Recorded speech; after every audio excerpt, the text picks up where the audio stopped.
Machado, big day, 2 for 4, 3 RBIs. Kind of got the ship going in the right direction early. And, yeah, man, it seemed like it was just business as usual for the Pods. Yeah, I told everybody yesterday, and I've been telling them for a few days, I just don't think you need to worry about this team. I think they're this good. And, you're right, Tony. I mean, they got back out on the road, and they just looked comfortable. But, give Manny a lot of the credit. I mean, you've been around this long enough. Anytime somebody pops a 2-run homer deep over the center field fence to get you going in the top of the first inning, it just gives everybody a lift, gives everybody a confident feeling. And then I think equally in the bottom of the first inning, Manny makes that play on Arenado over in foul territory, one we've seen so many times. But if he doesn't make the play, they got 2 on and 1 out and the heart of their order coming up, and maybe they erase those 2 runs and, the momentum goes right back the other way. But, Manny makes a great play there, and this, to me, just sets the tone not only for the game but for the road trip. I do get the sense a little bit in watching, and you were there, Tony, of course, but I get the sense that the Cardinals, a little bit, their spirit has been broken. They've fallen, so far out of the playoffs now. They need a bit of a miracle to get back in it. No one's going to the game now? What was that? I mean, I've been watching Cardinals games forever. I've never seen an empty ballpark at the beginning like that. But I think this is a team right now, if you can get up on them early, I think you can just kind of put them to bed. And I thought the Padres sensed that, and then they did that. So, yeah, it was a piece of cake almost last night. I don't know. I guess I had a different read. I think that team, they just were overwhelmed. I thought they fought back. The Padres got up early.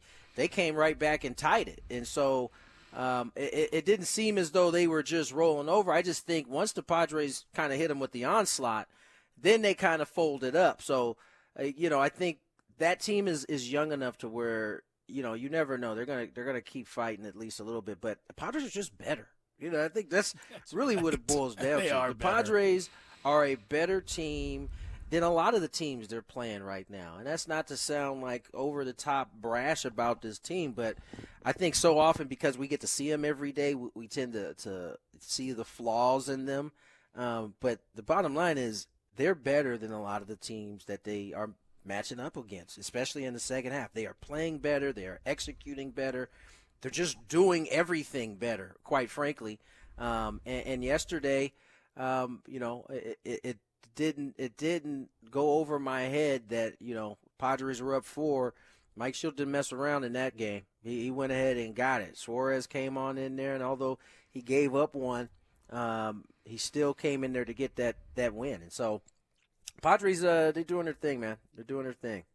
Well, Mike Shildt returned to St. Louis, and that was a success. And, I think his whole attitude going in was one of, relaxation and saying that he was at peace with everything.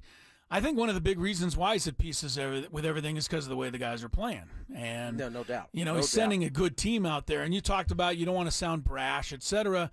The Padres don't want to act brash, but it's clear to me in watching them that they do feel like they're just playing well right now. They're confident. And so, it's carrying over to the way the game is played.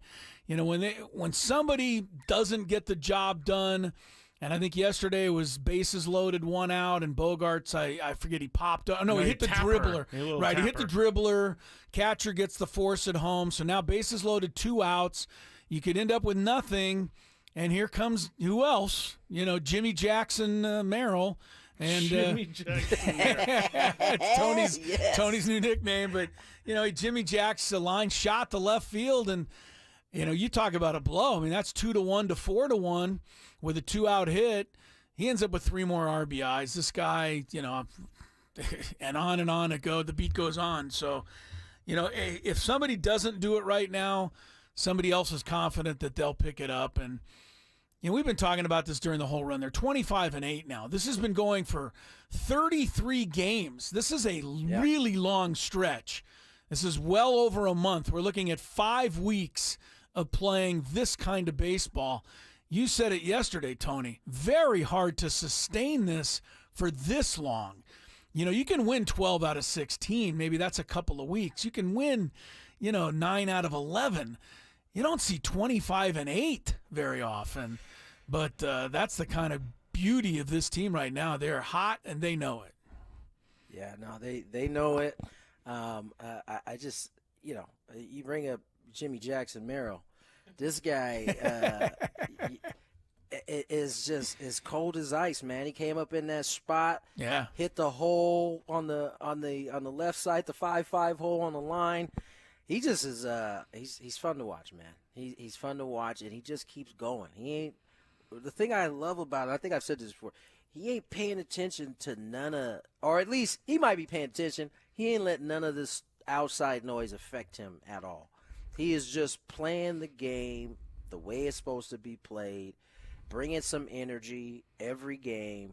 Yeah, man. The Padres are moving in the right direction. Now, tonight, they'll have a little bit of a different challenge. I thought they just wore Gibson down. Gibson is already one of those dudes who's just not going to give in. He fall behind. He's still spinning it up there 3-1 on the edges. And the Padres just waited him out. They waited him out, hit the mistakes that were offered to him. Tonight will be a little bit different. Michael has got different stuff. He's a little bit more aggressive, I think, than Gibson is. So we'll see how the Padres adapt to that. Of course, on the flip side, they got Dylan Cease going today. And, depending on the type of stuff he has, it could be a long day for the Cardinals offense. Yeah. You think? I mean, Cease gave up 9 hits in his last outing, which shocked me. I mean, I think it was a season high. But he also managed to negotiate 6 1/3 innings and only allowed 2 runs. So he ended up with a quality start. And, to me, that's impressive. Anytime you don't have your best stuff and you still, get a quality start out of it, good job by Dylan Cease last time out. By the way, that was his first, and this surprised me, but it was his first quality start since the no-hitter. So, he might, I don't know, I think he's having a great year. Michaelis, I agree with you, Tony. He's the kind of guy that can give the Padres a little trouble because you can't wait him out. I think you got to go attack mode on him because he's going to be over the plate. I think he's hittable, but not if you get behind the count and you're waiting around too long. So I think you're right, and I think that's what we'll see tonight. Michaelis did pitch a shutout ball his last time out against Milwaukee, but prior to that, he was knocked around pretty good. But I think he's always kind of given the Padres a little bit of a tough time. So, I look forward to the challenge tonight. I'm sure the Padres just look forward to the challenge the way they're going right now. So they just look forward to going out and playing. It feels like it doesn't really matter what the challenge is in front of them. It seems like right now. So Padres keep on rolling out. Did you guys see? I don't know. I mean, this popped up. I think right before the game, Elias Diaz. I did. I did see former that. Catcher for the Rockies. Padres signed him to a minor league deal. Not exactly sure what that looks like, how that is, but I'll tell you how I took it. It's certainly, I would guess, it's certainly kind of a sign to Luis that that's what I thought. Exactly because, what I thought, Tony. Diaz is what last year was an All-Star. He was the All-Star game MVP last year. That's right. Hit the home run to win that game. He's not. It wasn't like he was bad this year. I mean, he wasn't as good as he was last year, but he was hurt. He was hurt in big time, quite a bit. And they ended up having a young guy they wanted to bring up, Drew Romo. And where are the Rockies going? they might as well bring up the young guy and see what he can do. So Diaz pays the price. But I couldn't agree with you more, Tony. I mean, A.J. Preller, the greatest motivator, was it? I think Bobby Knight, one of his classic quotes, one of many. Was he throwing a chair while he said He was it? not. And what he said, thanks for interrupting me again, what he said was, the world's greatest motivator is your butt on that bench. And it's a way that only Bobby Knight can say it. It's kind of hardcore, but I think it's true. And Luis Campusano hasn't really produced a whole lot, even coming off the bench. So, you look over your shoulder. I think it lights a fire. What does that look like for a baseball player, though? Like, how do you just all of a sudden think, all right, I need to start hitting? Like, I don't know exactly, because you can't just make it happen automatically. Exactly. Right. And it's not as though you didn't already know that. It's just there's a sense of urgency. And sometimes that can be a Kickstarter and somebody getting going. Sometimes it's the thing that you don't drown them, or sometimes there is no effect. It's the same. And so, I think that's just kind of the nature of how this business goes, unfortunately. And AJ we'll Preller, say what you will, but he's done a great job of creating competition within this team this year. And I think it's one of the reasons why guys have performed so well when they've had the opportunity, because there's another guy to put in if they're not doing it. So I don't think there's any question about that. No question at all. All right, we're off and rolling here at the short show here today. More Gwynn and Chris on the other side.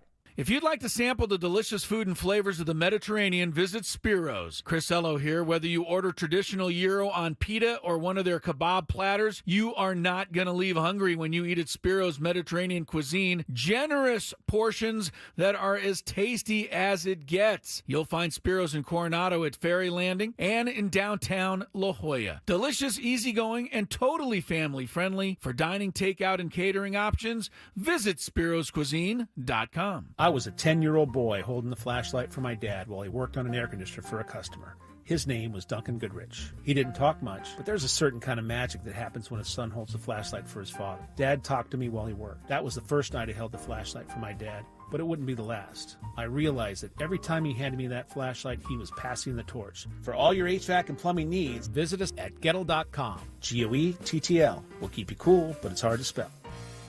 Contractor license 1047781. Hi, Jan from Toyota here. At Toyota's National Sales Event, there's still time to squeeze more fun out of summer with an exciting new Camry, RAV4, Corolla, and more. So go on, surprise yourself with how much you can squeeze into a Tacoma for a camping trip. Mini fridge, hair dryer, and is that a waffle iron? Yeah.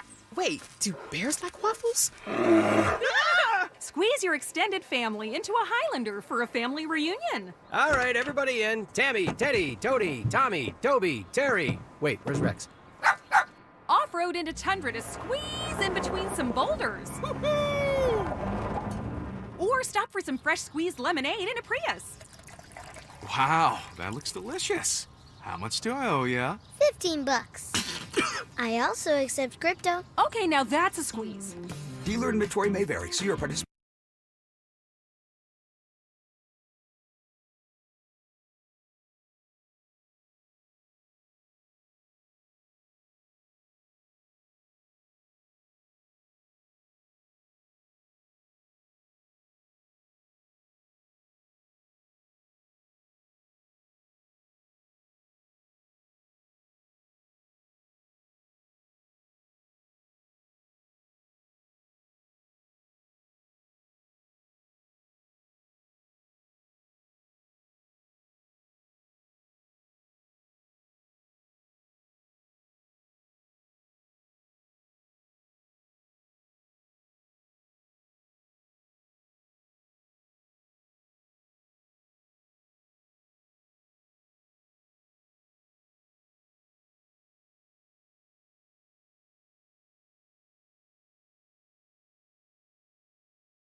All right, we're off and rolling here. Crisello, Tony Gwynn Jr.'s in St. Louis, where he didn't give us a report in the first segment.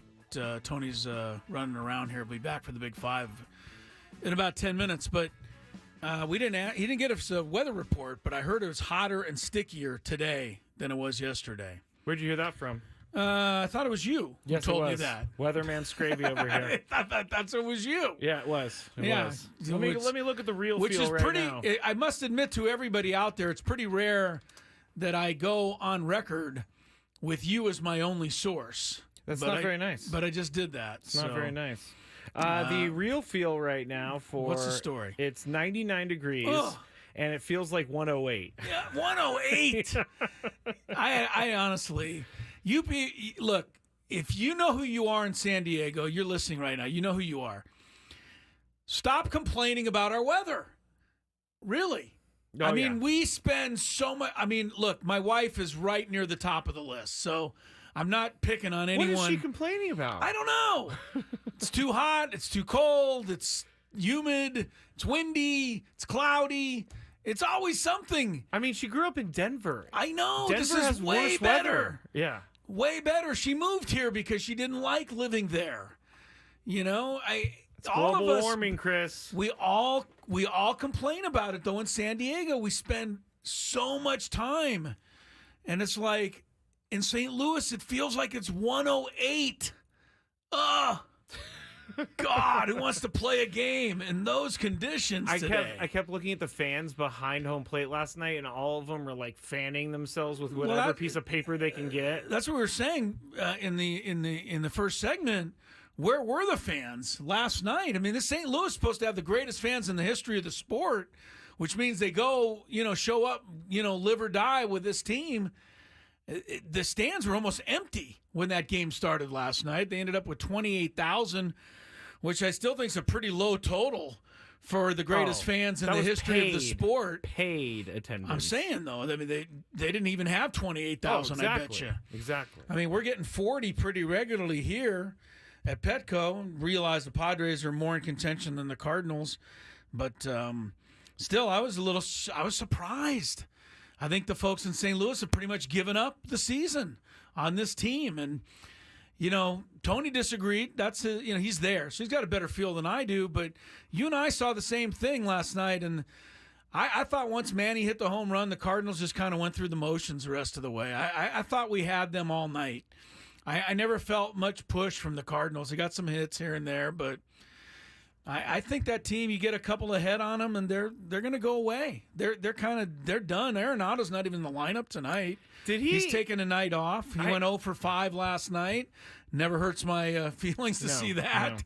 No. And Manny threw him out on a brilliant Gold Glove type winning play. But Goldschmidt's batting 7th. I know what happened to him. What did Nolan Arenado get up one day and say, I have aged a little bit and I'm going to play like I've aged a little bit? Yeah, look at his stats. 14 home runs, Not about even close. 50, 60 RBIs. Not even close. He's nowhere near to what he once was. He actually had a 24-game on-base streak going into the game last night, but he didn't get it to 25 because he didn't get on base last night. Padre lineup for tonight is out. Do you care? To pass it along to the listeners. Arise will be at first base tonight. Okay. Profar's in left. Profar got hit by another pitch last night. He did. Another curveball. So you can't, I know everybody's upset.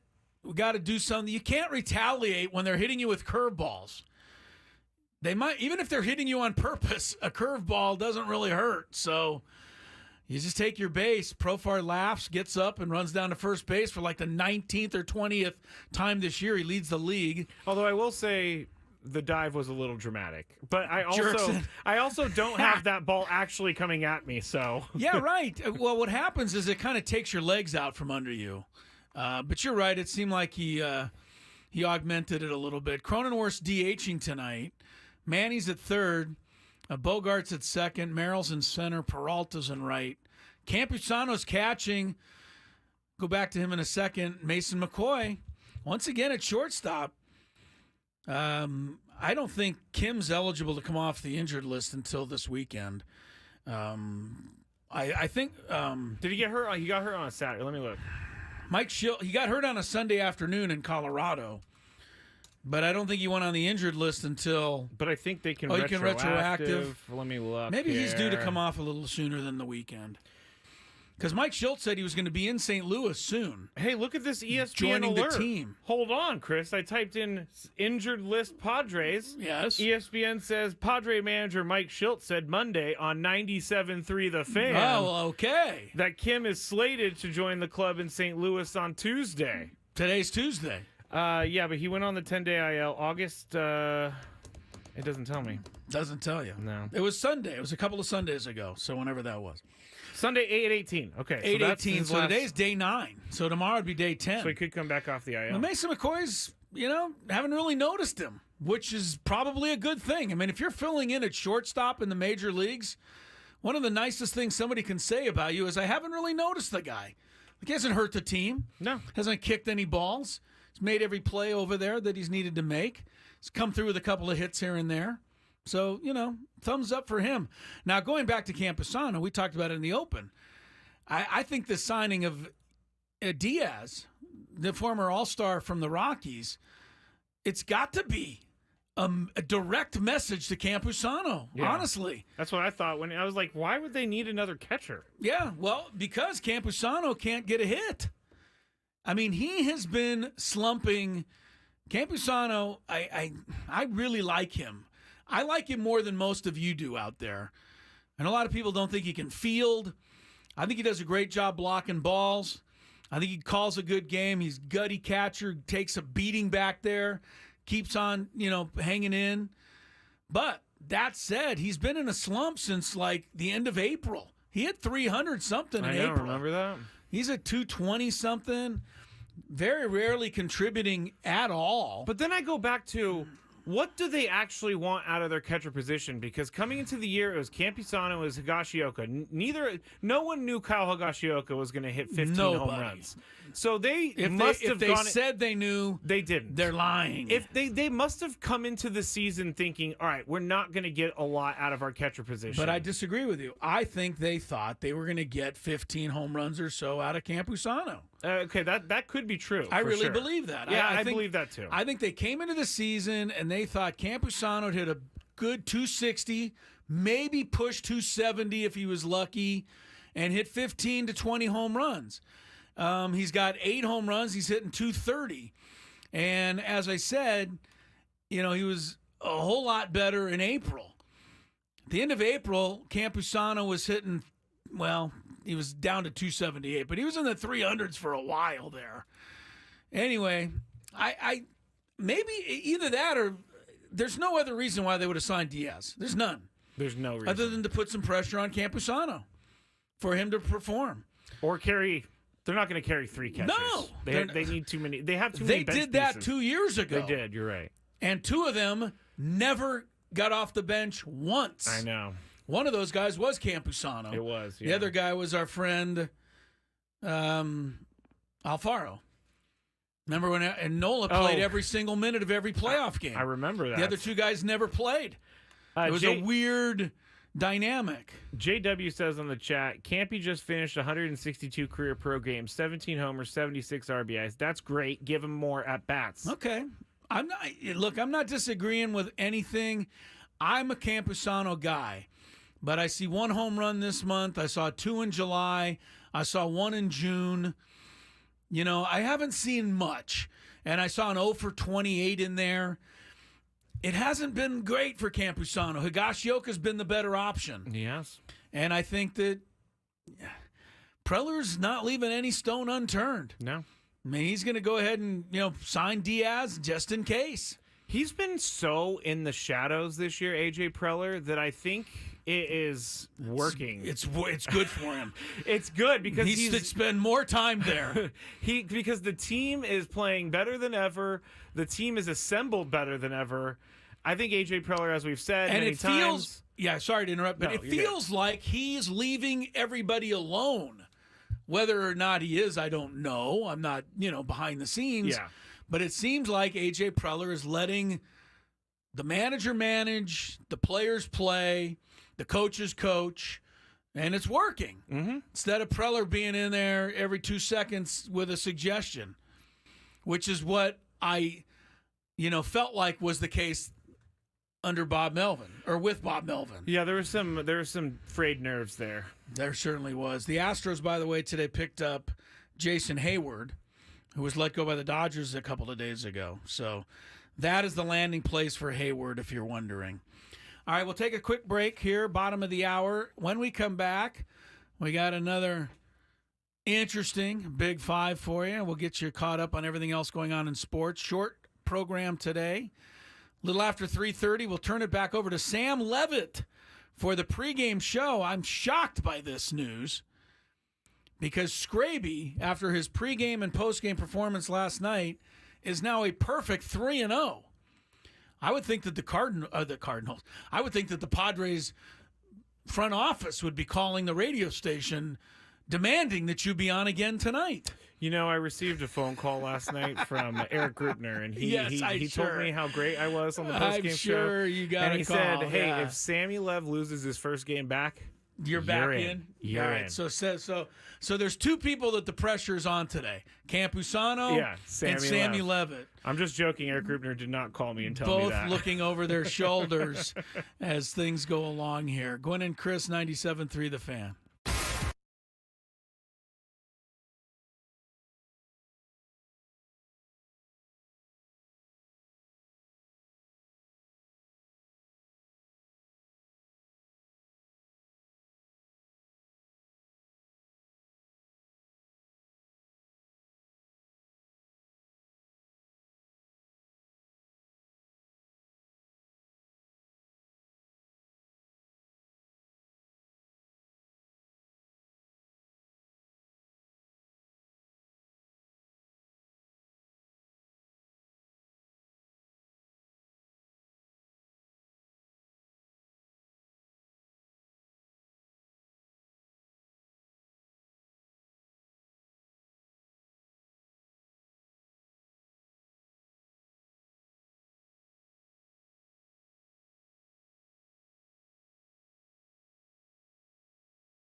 All right, Big Five is coming up in just a moment. It's another dandy of a Big Five. Chris Ello, Tony Gwynn Jr. is in St. Louis. Padres, Cardinals, game 2 tonight. I think Padres should just whip them again. I mean, don't mess around with this team. Picked up a half game last night. Diamondbacks were idle. Dodgers were idle. Yes. Both teams are in action tonight. Dodgers home to the Orioles. Maybe get a little help from the Orioles. Diamondbacks home to the New York Metropolitans down in Phoenix. Maybe get a little help. Old friend Sean Manaea on the mound tonight for the Mets. Oh, yes. Come on, Sean. Manaea, help us out a little. He did so many nice things while he was a Padre. Yeah, he didn't try that hard. He admitted.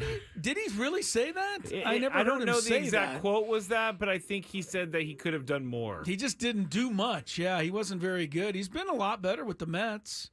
He was a lot better before he got here. There's certain players that you just are like that.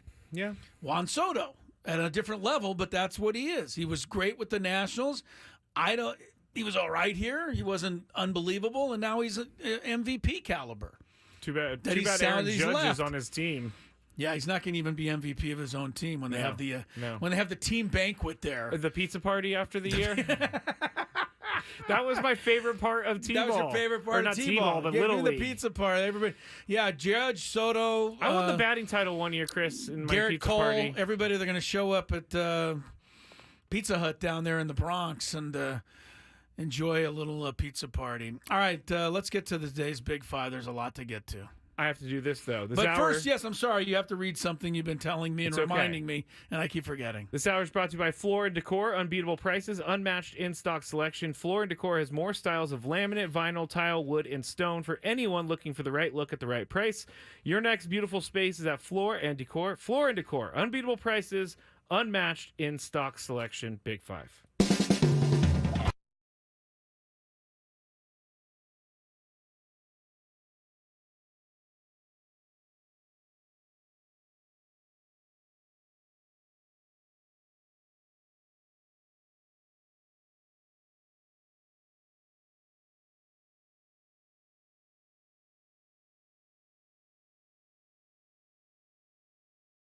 .97.3 The Fan. All right. Hopefully we get this Big Five done in less than 27 minutes, like yesterday's Big Five, guys. We set a new record yesterday. Yes, we did. Lengthiest Big Five. Yeah, we did that yesterday. It was quite long. It was. So we're gonna go a little bit quicker today, I think. Number It was 5. good conversation, just bad for a radio format. Anyway. Yes, it didn't feel like it was basically two long. segments. It was 2 segments. All right, can you imagine how much I was crawling out of my skin watching that clock, Tony? I was just like, oh no, here we go. Anyway, let's get started with today's Big Five. Randy Vasquez had a nice start for the Padres last night, and he's been a nice addition to the Juan Soto trade return.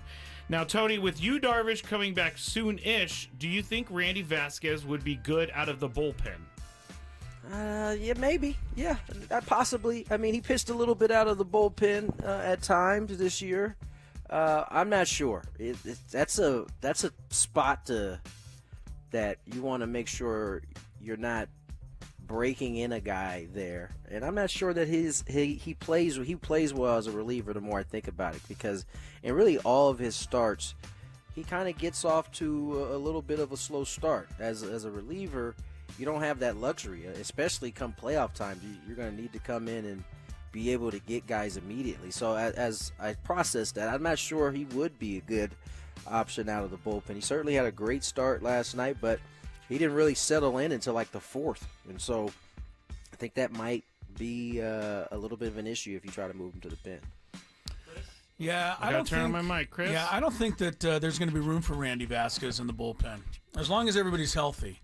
I mean, I'm looking at, the guys I'm now calling the Magnificent Seven in the bullpen. You really love this Magnificent Seven thing. It's working, isn't it? It's guess. working, and don't be critical of something that's working. But I think you got your 3 high leverage end of the game guys. I think you got Morejon and Estrada to set that up. I think you've got Hoying, you've got Matsui. I think hopefully you get Wandy Peralta back, which give you 4 lefties, 4 righties. I don't. Maybe if you're going to have a 9th reliever on your roster for the postseason, maybe Vasquez would be that guy. But, Yeah, I agree with Tony. I mean, you don't want to break him in at this point. So, to me, it's a tip of the cap. Thank you very much, Randy Vasquez. They needed that start last night, as we discussed earlier. I mean, they had to go a lot of innings in the bullpen over the weekend, and for him to give them 6 innings in a win like that was big. And he's just going to go along the long list of guys that have contributed in their own way this season. I'm a big Randy Vasquez fan. It's all right. I don't want him to be left off the roster when it comes playoff time. Yeah. So I think there are big Matt Waldron fans too. I don't know that he's gonna be able to be on a roster too. You get 26 guys. The Padres use that bench that they have, and they'll need it, right? Yeah. So you're not you assume no one's coming off of that. There's probably one spot up for grabs. Maybe, I can't see them going with 3 bench players. So that leaves you with 8 relievers, and there's just not going to be room. I mean, listen, there is the chance that Peralta can't get himself ready by that time. Like, he comes back and he doesn't throw the ball well. But I'm assuming that he's going to, and I'm assuming that everybody else that's been in the bullpen continues to do what they do. I don't know that you have room for anybody else. Number 4. By the way, I'm so uncomfortable having this conversation because it ain't done yet. So, fine. It can change 15 different times between now and then. Right. I'm doing it for the sake of our show. Thank you. And Tony, no one holds you to things you say now and then. If That's it not happens, true. In October you'll bring something up and go, you said that Vasquez wasn't even going to make the roster. I would say that to you, but I wouldn't say that to Tony. Oh, okay. You'd let Tony off the hook, but me you would say it to. Yes. I can see Vasquez pitching in the playoffs and you coming up with do you remember 3.5 months ago Here's the clip. Yeah. I just remember Barry Zito being left off a Giants roster, and that was a big deal. And he was fine. So, and the team won the World Series. It was all good.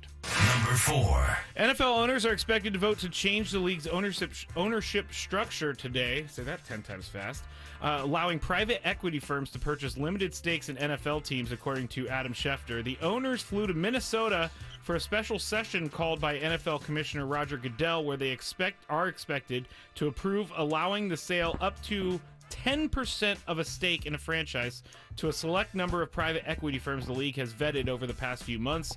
A move to allow private equity firms to invest as limited partners could free up cash for owners to pursue projects such as stadium renovations, man, I can't read, and would represent a large shift in how the league has historically operated. Wow.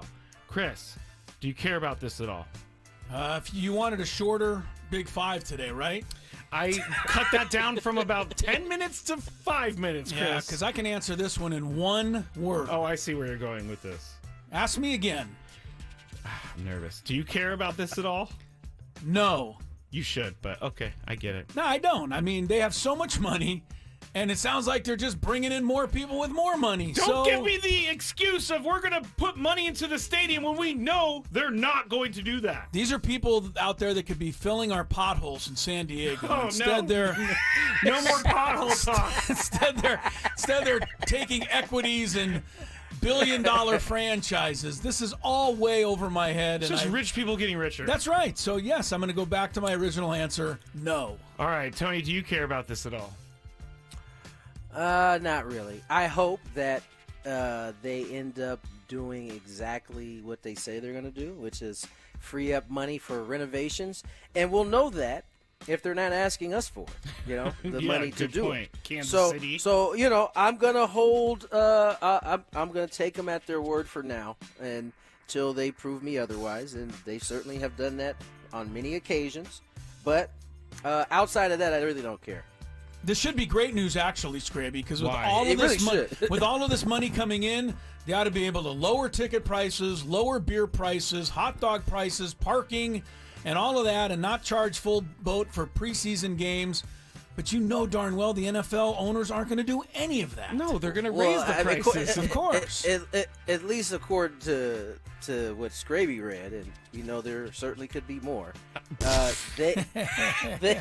They have only said that they would use it for renovations and stadium stuff like that. So I'll take that, because a lot of times what they end up doing is like, trying to get it passed in some type of legislation where we have to end up paying it. You know what I'm saying? Yeah. So let's see. Let's see if this is truly correct, because there would be some nice accommodations for these at least for the make it better, so that at least what we're paying for these tickets seems to make a little bit more sense. Yes, everybody ought to get at least a lazy boy lounge chair to sit in with the prices we're paying. Right? No, we made stadium upgrades. What are you talking about? We took out the troughs and we put in the urinals, okay? There you go. You know what they'll end up doing is just redesigning the owners' boxes and stuff like that. They'll make it more comfortable for all of those people. Oh, the troughs. Let's hope that's not true. Let's hope it's not true. They'll put gold-plated troughs into the owner's troughs box. All right, I already can't read, so this one's going to be tough, guys. The fallout of Scott Boras clients not exactly having the best free agency last offseason is starting to produce more information. Jordan Montgomery was recently demoted to the bullpen and was asked about whether or not the Red Sox were close to signing him before he got his deal with the Diamondbacks. He told the Boston Herald, quote, "I had a Zoom call with the Red Sox. That's really all I know. It went good. I don't know. Obviously, Boras kind of butchered it. So I'm trying to move on from the offseason and try to forget it," end quote. Blake Snell was asked about it, and he said, quote, "My experience with Scott has been great. He told me everything that was happening, all the offers I got. So for him to just get bashed for what I believe is false, that's not fair at all. I really strongly believe that," end quote. Boras himself said, quote, "I saw what Jordan said. I know what it is to be frustrated with this game. As a former player, I feel for him, but I'm also a lawyer with obligations to my clients, including former ones, so I cannot discuss what happened or the decisions Jordan made unless he gives me permission," end quote. Didn't know Scott Boras was a player. Did not know that. Yeah, he snuck that in there, didn't he? I don't know where he played either, to be honest with you. Tony, do you know? What did he say? I missed He that. said he was a player. Yeah, he said, as a former player, I feel for him. Yeah, well, I was a former player too, but he didn't say I what played Little level. League. I'm a former player you too. You are too, Scrape. I'm going to look this up, but Tony, you're up here. Yeah, I want to look that up too, because that don't make any sense. Do you believe Blake Snell or Jordan Montgomery? Here's what I do believe. When you as a player sign on to be with Scott Boras, you have one thing in mind, and that is getting top dollar. With that comes risk that it may not work out. So to answer your question, I believe both, right? I think it's all in the eye of the beholder. There's no doubt that the year Jordan has had has contributed to his feelings in terms of what happened with him and Scott. I think the difference is how Blake is kind of viewing it from his standpoint, because he didn't get off to a great start either. He got off to a pretty terrible start to begin the season. But he's figured out a way to turn his ship in the right direction. And so I think as a player, man, I don't necessarily blame Scott. You as a former player, I don't necessarily blame Scott, because you know what you're getting into when you bring him on as an agent. He is going to go for the top dollar. And if you're not guiding that in the way you should, these are the type of things that can happen, and you got to live with it. You know what I'm saying? Like, there are much safer options out there in terms of agents that, won't necessarily pursue that top tier dollar. But you know what you're getting into when you bring on Scott Boras. And I so to answer your question, I kind of agree with how, because I read both of the articles, and I agree with how Blake is looking at it. Like, I knew what I was getting into. In his case, he said he got all the information, and what happened. He can't control the market. He didn't get what was reported in terms of the New York Yankees. He said he had two deals. They were both exactly the same. He chose the one that he felt best suited him, and he lived with that. He's probably going to end up making himself some money on the backside of this, because all he's done is proven that he can keep doing what he's doing over the past couple of years, whereas Jordan didn't have that success, and he's probably kind of like, yo, this is not how I thought it was going to happen. I did look up Scott Boras and his playing career. He was very accomplished, actually. The Pacific University of the Pacific. He's in their Athletics Hall of Fame for baseball. Okay. He played 4 years of minor league baseball for the Cardinals and Cubs. Knee problems shortened his career, and he retired. A likely story. Chris, There you what do go. you got on You know, this all one? of my times explaining how I got cut after my sophomore year, and I never once have mentioned knee problems, elbow problems. Can't anybody just admit maybe they weren't quite good enough? Actually, Isn't it looks that like possible? he was pretty good. All right, whatever. I was about to say, dude got the Pro Bowl. He wasn't bad. He got the Pro Bowl, and he's in the Hall of Fame for the college. Okay. All right, Chris. Do you believe Blake Snell or Jordan Montgomery? Yeah, having said all that, Tony's 100% on this one. Unless Scott Boras called Jordan Montgomery and demanded that he become a client, then Jordan Montgomery... You will be my client. Yes, then Jordan Montgomery has absolutely nothing to say here. Absolutely nothing. It's all on him. And it is. This is another example of people looking everywhere but the mirror to try to come up with excuses for why they didn't play as well. So, yeah. Tony hit it, man. You hire Boras. This is what you could get. And Jordan, I'm sure, knew the risks. And he should just, pitch out of the bullpen and shut up.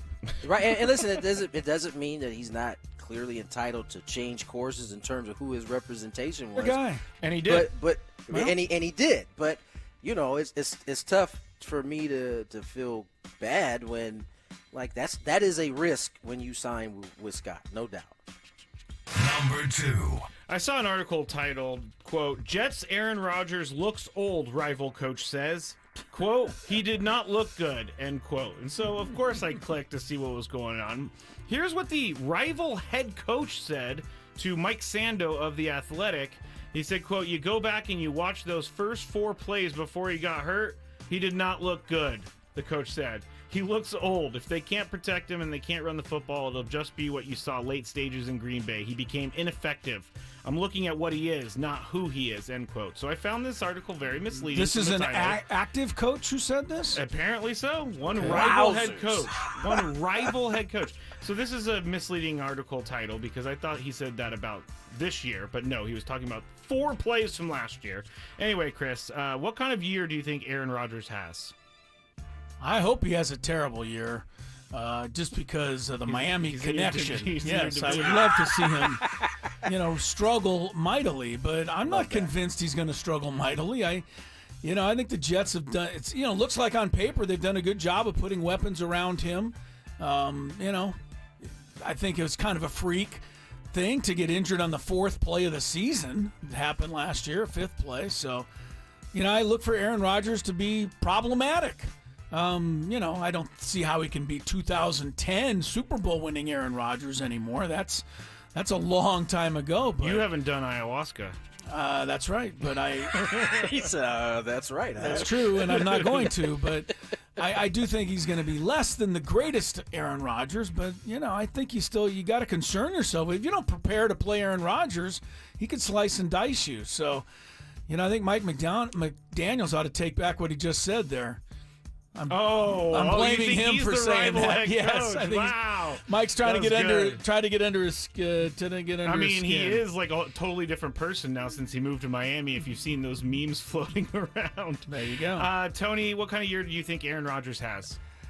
I think he has a good year. I think this is a bad mistake by whoever this rival is. He's going to find out who it was. I'm pretty sure he's going to figure out who it was. So let's just wait for that first 325-yard game from him, and we'll be able to kind of put it together on our own in terms of who it was that said it. I think he's going to have a good year, man. I first of all, I don't know how you came to that conclusion after 4 plays. I mean, Seriously. That seems a little that was crazy. ridiculous. that seems absurd to me. So, man, I think, I doubt it. I'm taking McDaniels off the list, though. I don't think. I don't think he said that. I don't think it was him. It was one of these You other think it was salty guys. LaFleur? Oh, I know who it was. McCarthy. Who's in their division? It's Mike he's- McCarthy. No, it said, You're blaming it on him? he said rival. So, I mean, the Jets' rival? I mean, do they even have a rival?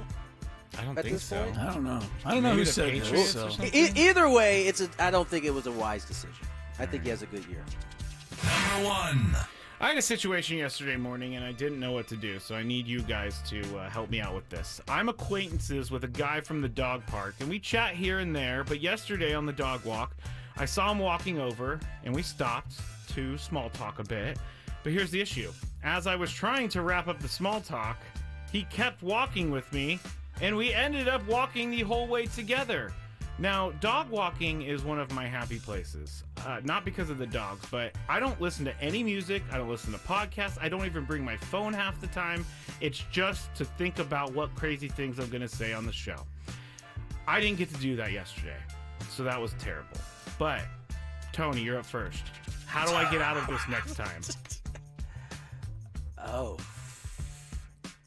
Yeah. almost with the swear word. Scrappy with the hand on the button there. Yeah, man. I don't know how you get out of this one. I wasn't gonna swear, by the way. No, I know. I'm not. Yeah, no, I don't know, man. The only way to do this is just, you're gonna have to be kind of a jerk without being like mean. You know, like. Oh, I can do that. Hey, man, I'm just looking to walk by myself today. Sorry, I know something along those lines. I can't think of another way. You could change up your times, maybe go a little bit earlier or later. That's a good point. Try to miss them. That's a good point. That's a really good Otherwise, point. You're gonna have to meet this head on, buddy. Oh, Chris. Yeah, no, that's uncomfortable. My best advice to you right now is go get a pack or a whole. I'm sorry. Go on demand on your cable and find a whole bunch of Curb Your Enthusiasms and look up how Larry David would treat this.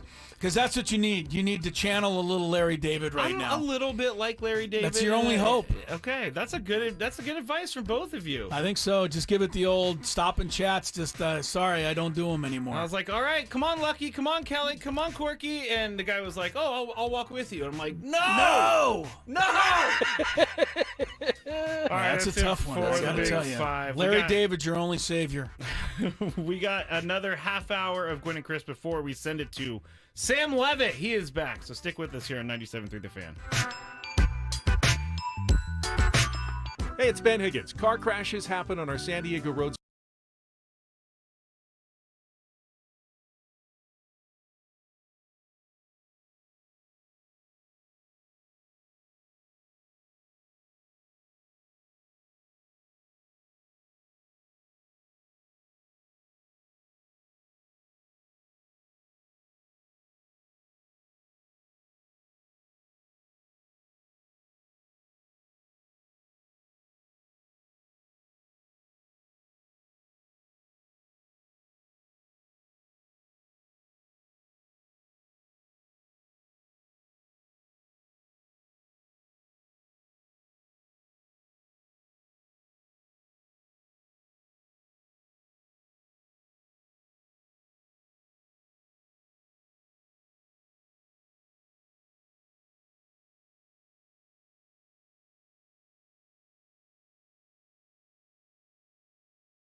All right, welcome back, gang. We head into what is kind of the final hour, final 40 minutes or so. Happy 40 minutes to you. Gwynn and Chris, San Diego's #1 sports station, 97.3.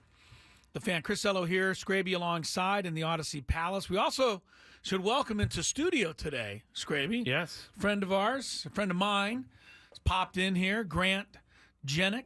He's got his City Connect New York Mets jersey on. Yeah, I would show him on camera, but I'm not sure if he wants to be shown on camera. Well, you have to get an okay from him. Oh, he doesn't care. So he doesn't mind. There he is. The best part is that. Go ahead. Well, here's the thing with Grant Jenick. His mom and my wife, lifelong friends. Yes. They've known each other for 100 years.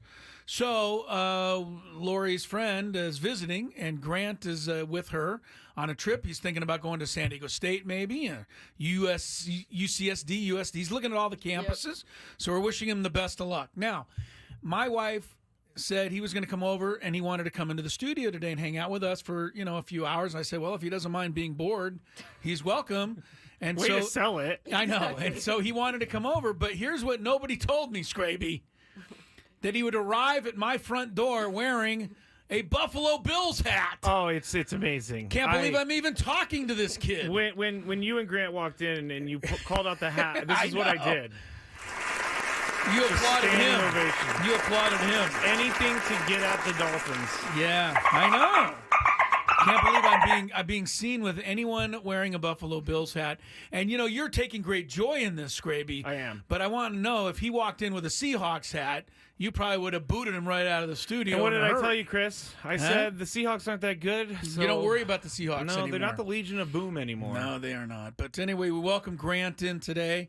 Thank him for hanging out with us. And Tony, of course, is in St. Louis. He'll call the game with, Jesse Agler tonight.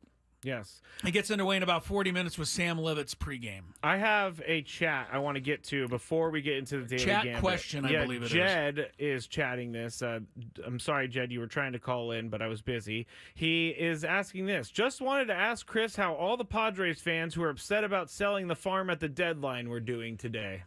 Great question, Jed. You're a guy after my own heart for asking that question, because you know that I've said it all along and a million times. I would trade anybody in the farm system for a chance to win a championship, and I do think this team has a chance to win a championship. Would they be in this position? Here's the thing that Jed's bringing up. The Padres traded 12 of the top 15 prospects in their farm system this year. 12 of the top 15. It's pretty much gutting the system. Yeah. Now, the two of the three guys that are left are Salas and DeVries. Which they're untouchable. Right. So they still have something left. But the depth beyond that is obviously going to be, sorely tested after everyone they traded away. But in those places, they have Arise, they have Cease, they now have Tanner Scott, they have Jason Adam. I think you do it. I mean, if the Padres, this is what Jed's saying, and I agree with him. The Padres are riding very high right now. So there's absolutely no reason to miss anybody who traded away. If we get a parade, we don't have any wood around here. I'm knocking on the table, but yeah, knock on some more Formica. But if they ever got a parade, you wouldn't care about what it cost. I would challenge, and I know that people are going to call me on this, but I would challenge people to name the prospects that win. Because I'm having a hard time. I can't do it. I got one. I don't know any of them. Graham Pauly is one of them. Graham Pauly, they let him go. Yeah, hardly miss him. Hate to say. Snelling went. Snelling was a big name. He went. I think. Yeah, somebody on the chat can give us, of the 12 that they traded, though, how many can you truly name? But, I mean, you can all name Cease and Rise and everything that they've gotten in return from these guys. So. The ASS ending to the Adam Scott with that, would you please? Can I ask you another question, or do you want to do Sure, the Daily give Game? me one more. So the hot topic on the post-game show last night was, why did Mike Schilt, well, I guess maybe I made it a hot topic. Okay. Why did Mike Schilt use Tanner Scott and Robert Suarez in a 7-3 game? Now, it ended up 7-4 because Suarez gave up that run. But we've seen this before with the series specifically in Kansas City, where they had to use Robert Suarez and then he wasn't available for that Sunday game. Missed a game. I know. And then they lost because of that. I don't see anybody making a big deal. Maybe I made too big of a deal, but I think it's a big deal. He was asked about it. after the game last night.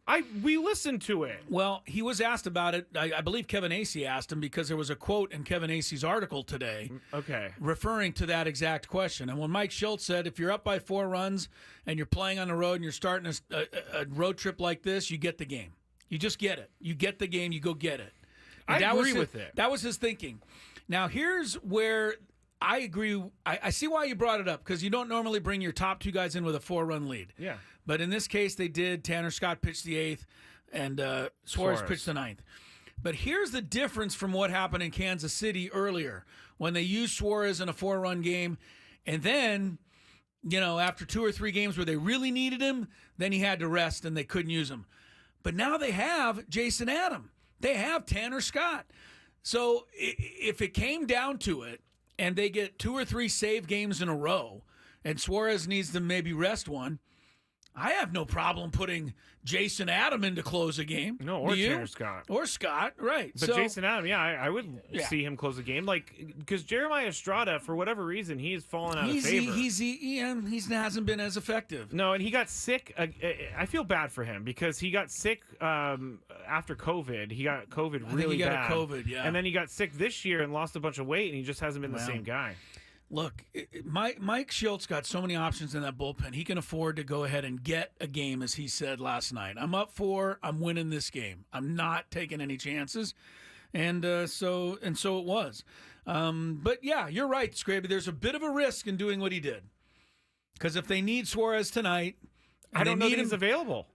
He's pitched 2 days in a row. Well, he's pitched 3 in a row before, but if he's not available, Jason Adam, man, bring that guy in.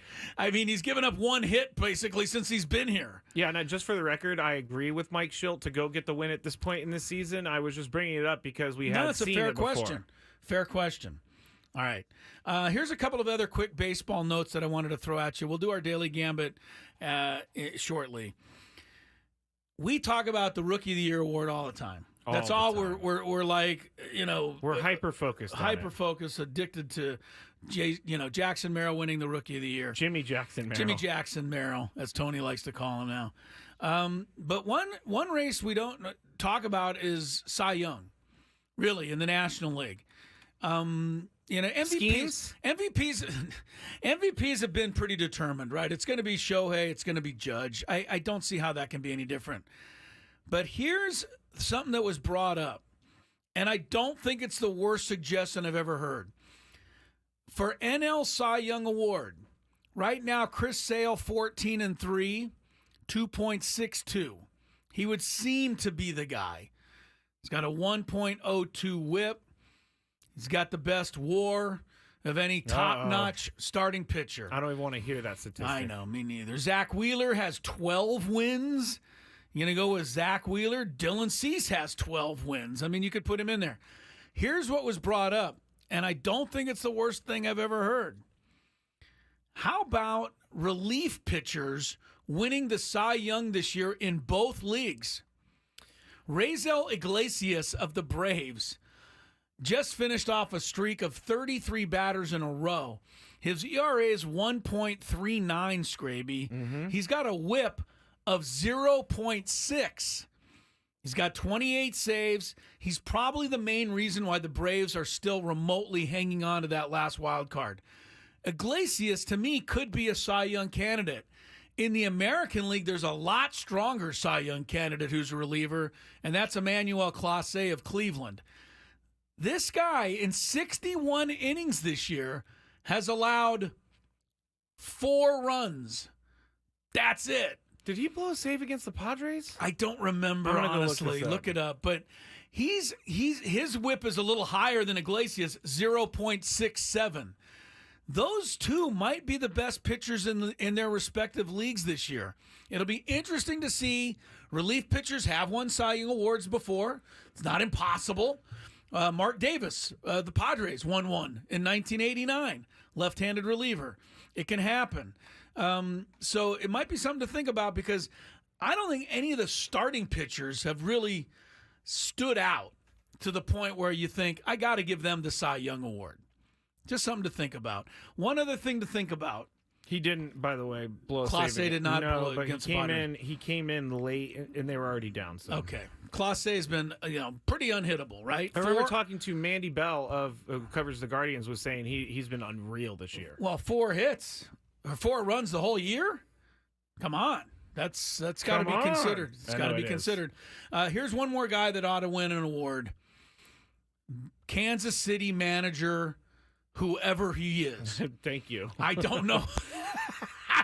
I mean, I feel like I cover baseball pretty well, but if you manage the Kansas City Royals in the AL Central that I never think about, I don't know who you are. Matt, I can honestly say, Chris, and I hate to admit this, but I've never heard of this name in my life. Who is it? Matt Quattraro. Yes, Matt Quattraro. Quattraro. Yeah, Quatraro. Quattraro. Anyway, whatever he is, the Royals are only 1 game out of first place right now. They won their doubleheader yesterday against the team that they needed to win against, the Guardians. The Royals are 1 game out of first place. That's unheard of. It's all because of Bobby Witt Jr., man. Well, it isn't. He has a lot to do with it. Let's be honest. No, this guy, Salvador Perez has been great. Pasquantino has been Salvador great. Perez has 94 RBIs now. But Bobby Witt Jr. has been the second best player in baseball. It's just unfortunate for him. He's in the same league as Aaron Judge this year. And I don't know if he's the second best player in baseball, Ohtani offensively, but Bobby Witt's way up there. And he gets overlooked when they talk about the best in the league. But thought I'd mention KC just a game back. That's become a tight race. And one last thing. Do you know who has the best record in all of baseball now? What team? Right now, this minute? Yankees? Try again. Give it another try. See how well you do on this. Best record in baseball right now. It's not the Dodgers. Who are you going with? Phillies? Who? Try again. Diamondbacks? Diamondbacks are not even in first place. You're How could they have the best record in baseball? You're me, and so I'm getting nervous. Don't get too nervous. Relax. Take a deep breath. What league? National. Okay. Best record. Is it the Dodgers? In baseball. Yes, sir. Man, I didn't fall for the trick question. I went the other way on that one. And the made myself Dodgers look right stupid. now have the best record in baseball. But the thing is, the Padres are 3 games behind the 4 games behind the Dodgers. I know. They're 4 games behind the best record in baseball. That's all. Padres are 25-9 since the All-Star break. The only team better is the Diamondbacks. They're 26-8. But the Dodgers have the 3rd best. The NL West has been unbelievable. All right, little daily Gambit to finish things up, and also some NFL news and notes. You'll never guess who my favorite Miami Dolphin is today. I'll let you in on a little fun when we return after traffic on Gwynn and Chris. From the 97.3 The Fan.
All right, Gwynn and Chris going to wrap things up here. Get you ready for Sammy Levitt and the Padre EcoWater SoCal pregame show. It's next. Grant, our friend from Colorado, is out here trying to find a school to go to. Unfortunately, Grant's wearing a Mets uniform, and the chat has noticed, apparently. Scraby. Chad is not a fan of other Mets teams coming in. Well, I think it's also because there's a couple of people on this station, Frank Marchese, and another person from New York who's coming up next that on the pregame show. Frank's the only one that talks a lot about the Mets. Yeah, Sammy's a Padre Sammy's guy. a professional. He's a Padre guy, but he's from New York, so I don't think Grant knew he was getting any screen time today when he put the Met jersey on. But I do appreciate the Bills hat. That's what I want. That thing. Do you have that Bic lighter I gave you? Let's get rid of that Bills hat. You want to burn it? Burn it. I want to see it. We'll do it after the show. Give me a little Daily Gambit music, and then I'll hit that, and then we'll wrap up with some NFL notes. Do you like money? I think about money a lot. Do you like money without doing anything? Winning. Do you want to make money while watching sports? I think Washington is a mortal lock. Washington! Woohoo! If you answered yes, this is your segment. Just don't blame us when you lose. Well, nothing is ever your fault. It's your game. Take it. Gwynn and Chris go through the top bets of the day in The Daily Gambit on 97.3 The Fan. Daily Gambit is our daily sports betting segment here on Gwynn and Chris. Please, everybody, gamble responsibly. We have some bets to review from last night. We're going to start with the Cardinals and the Padres. And for whatever reason, the odds makers made the Cardinals a 1.5 run favorite on the run line. Chris and I weren't falling for it, though. We went with Padres. Padres win 7-4. Yes. Easy win there. Yes. I I threw a fit last night about this next one. Miami, Colorado, over under 10.5 runs in that game. Chris and I said it's going to go over easy. 3-2. Not even close. Yeah, 3-2. 5 runs. Pitcher's duel at Coors Field. Yeah. They're at Coors Field, right? Yeah. Liberty.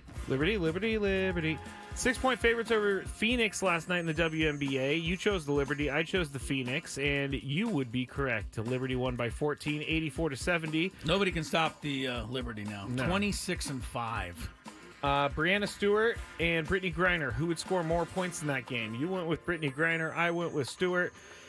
Brittany Griner had 22. Stewart had 21. We would have got a good yell for our money there. Yeah. But I would have won. Caitlin Clark over under 21.5 points last night. We both went over. I was disappointed. 19 points for Caitlin Clark. Big night, though. She led them to a victory. Indiana's Caitlin Clark's team is only 2 games under 500. Last year, they were like 3-30.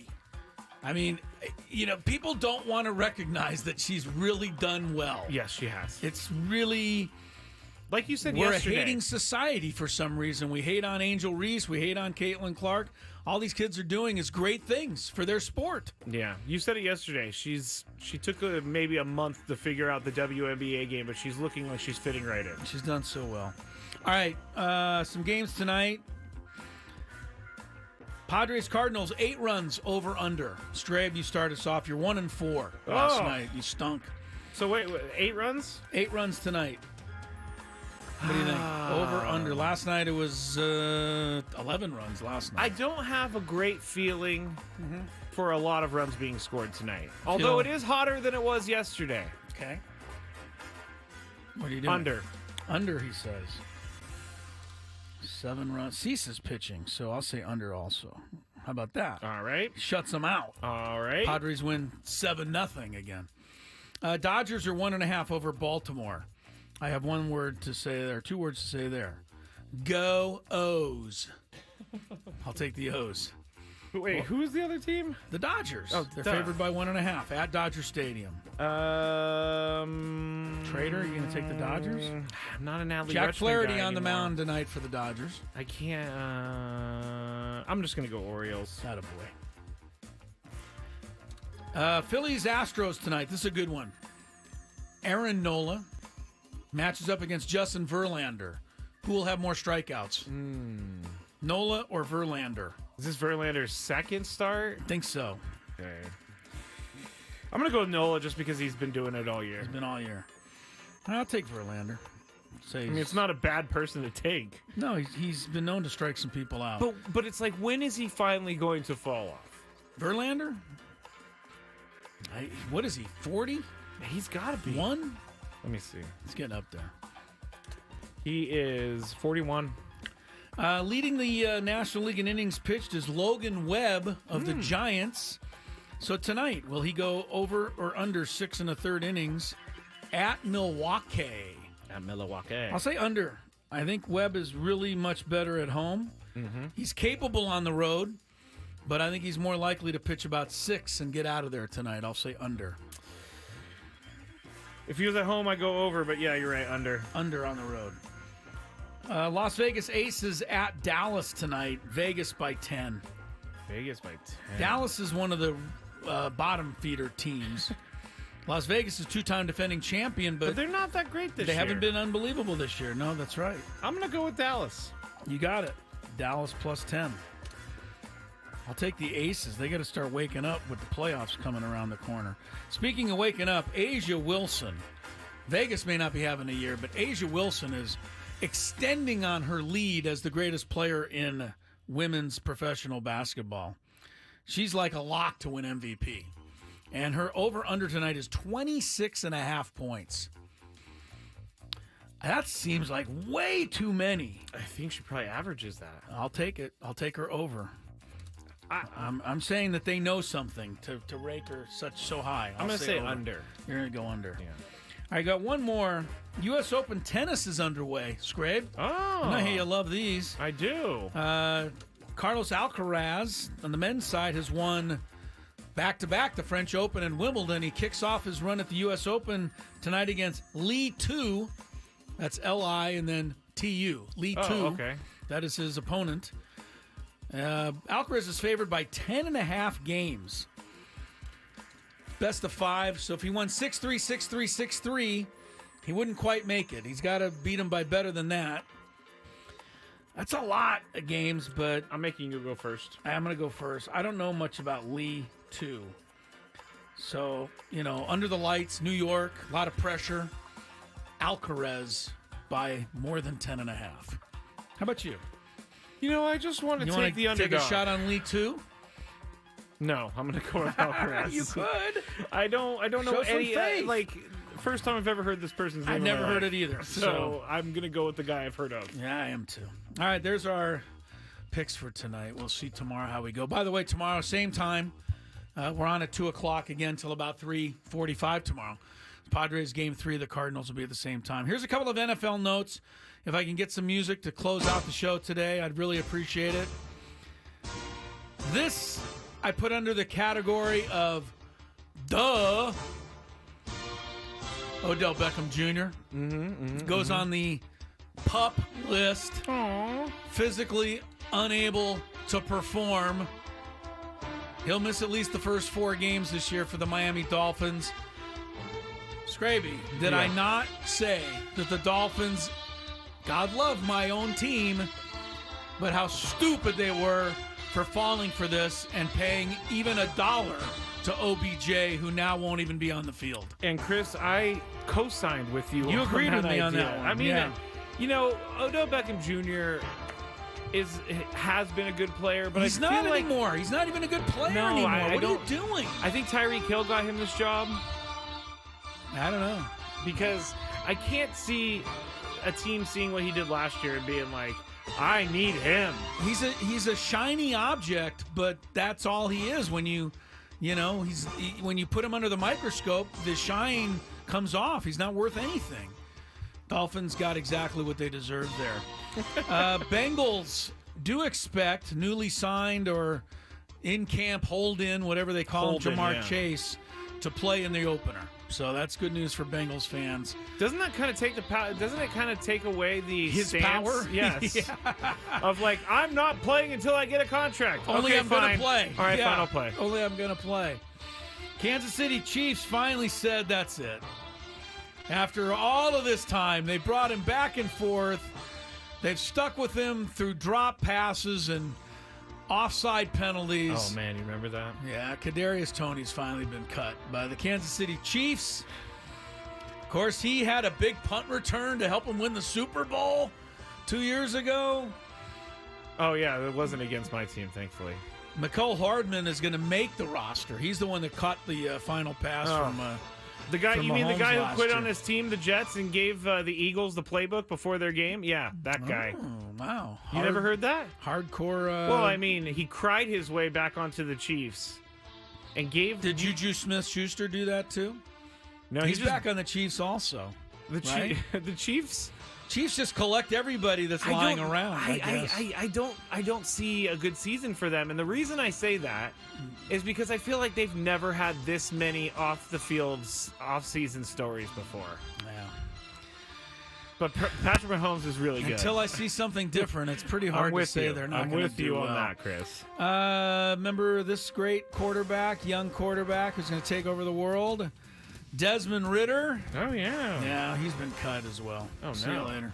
See you later, Chris. Arizona Cardinals are going with Clayton Tune to back up Kyler Murray. I was going to say, what happened to Kyler Murray? No, they're going with Clayton Tune as their backup. Come on. Really?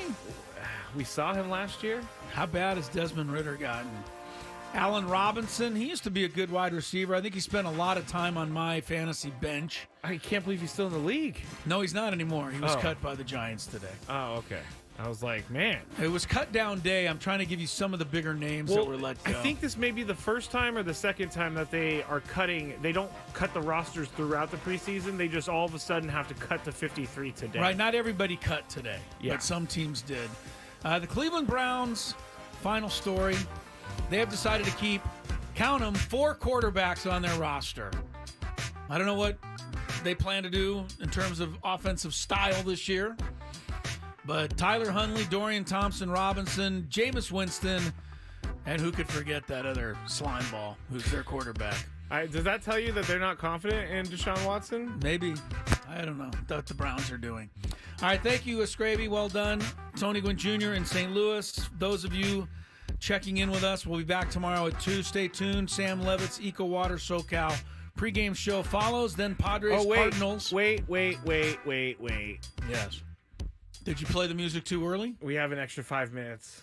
Get out of here! I was like, Sam Levitt is not trying to bust in here. You just told me to stop talking. I know. And now I know. You're giving me 5 more minutes? Oh, my gosh. I did this again. I did this like a couple weeks ago because all the games start at 40, and for some reason the Cardinals want to start at 45. We got 5 minutes of stuff to talk about, Chris? No, not when I planned it out this way. I know. I mean, I could have. This is a me thing, Chris. Sam Levitt is standing outside like, just keep talking. Just keep talking. Look at him. He's shaking his head at me. He's angry at me right now. I'm angry at you, too. Get in line. I mean, you just kind of boxed up the end of the show. I was in a perfectly good mood. Now I don't know what to do. I'm getting text messages from people now saying, 5 more minutes. This tennis thing. What do you want me to do? I know. I got to come up with something. It was just funny. This tennis thing is becoming a big story, though, in New York. We talked about it last week, you and I. The one with Jannik Sinner, yes. the number one player in the world, yeah. who tested twice positive for banned substances, and it turned out the substance he tested positive for was the same one Fernando got Clostebol. Got rung up for. A nice way to say that. Fernando went on the we'll see you later list for like 90 games, 80 games. Sinner, they believed his story like he didn't know. Well, no one ever says they know. Yeah, true. But for some reason, they gave this guy the benefit of the doubt. There are people, among them our friend, the always boisterous Nick Kyrgios. Oh, yes, I love who Nick are Kyrgios. saying things like, why is this guy not suspended? Everybody else, you would be suspended. Oh, Nick Kyrgios would have been suspended. Oh, Nick they Kyrgios, look for ways to suspend him. They go out of their way to suspend that guy. They plant stuff on him. So I don't know. I mean, I'm trying to be on Sinner's side, but it's hard to be. And then Sinner, for his part, as if to back up the people who backed him up, Sinner fired his trainer and fired his physiotherapist. Whoa. As if to say, don't ever get me in trouble again. But to me, it was almost every person who's ever got caught taking illegal stuff says, I didn't know about it. Yeah. And my physiotherapist, rubbed something on me that I didn't know what it was, or they gave me something I didn't know what it was. And what do we say to that every time? You have to be responsible for what goes into your body at all times. Yes, it's your job. It's part of your job as an athlete. So why did Sinner not fall under that category? And that's what people are saying. I agree with those people. I agree with those people. Too. I kind of do too. That is very strange because it's not been that big of a story either. And usually publications he came jump out all and over spoke this. before the start of the U.S. Open, and he said, oh, yeah, I fired everybody. As if to make a clean break that, yes, it was clearly their fault. I'm behind that verdict. If this was Kyrgios, he's suspended. Kyrgios would be hanging upside down courtside during the tournament. Djokovic, he's suspended. Yeah. There are a couple other people that would have been suspended, but for some reason what a last name for this guy. Sinner? Yeah. What a last name for him. There's a lot of people that are, kind of bringing this up. All right, U.S. Open tennis, it's one of my favorites, is underway in New York, but that's kind of the big story there. And thankfully, that took 3 minutes and 50 seconds. Oh, this sounds familiar. Wait. No, I'm just kidding. It's actually time now. It's actually time now. The show's over again. I'm not going to say goodbye again. I'm going to sound like a yo-yo. Well, this is just great, everybody. Yes, it was. Let's finish with that. All right. See you tomorrow. Bye.